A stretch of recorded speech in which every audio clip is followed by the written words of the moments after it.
പല സുഹൃത്തുക്കൾ ഇന്ന് നമ്മൾ ചർച്ച ചെയ്യാൻ പോകുന്ന വിഷയം ആക്ഷൻ ഹീറോ ജയൻ ചേട്ടനും ആക്ഷൻ ഹീറോ വിൻസെൻറ്റും തമ്മിൽ തെറ്റിയ സംഭവത്തെക്കുറിച്ച്. അത് അധികം ആൾക്കാർക്കും അറിയില്ല.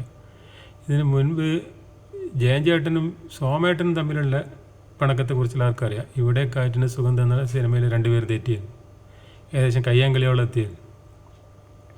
പിന്നീട് സോമേട്ടൻ പിന്നെ കൊള്ളക്കത്തിലാണ് അഭിനയിക്കുന്നത്. കുറേ പടത്തിൽ ജയൻ ചേട്ടൻ ഇവിടെ അഭിനയിച്ചില്ല. ഇത് വിൻസെൻ്റായിട്ട് തെറ്റാൻ കാരണം biggest super star Prem Nazir സാറിൻ്റെ ഇത്തിക്കരപ്പക്കി എന്നുള്ള സിനിമയിൽ നസീർ സാറിൻ്റെ ടൈറ്റിൽ കാർഡ് നസീർ സാറിൻ്റെ പേര് കാണിച്ചിട്ട് പിന്നെ രണ്ടാമത് കാണിക്കേണ്ട ജയൻ്റെ പേര് അന്ന് കാണിക്കേണ്ടത് ജയനാന്ന് അപ്പം മാർക്കറ്റ്, അത് കാണിക്കാതെ വിൻസെൻറ്റിൻ്റെ കൂടെ കാണിച്ച് കുറേ നസീർ സാറിൻ്റെ പേര് സെപ്പറേറ്റ് കാണിച്ചിട്ട് പിന്നെ അടുത്തതിൽ ജയൻ വിൻസെൻറ്റ് എന്നുള്ള കുറേ 2-3 നടന്മാരുടെ പേര് ഒരുമിച്ച് കാണിച്ചു. അത് ജയൻ ഇഷ്ടപ്പെട്ടില്ല.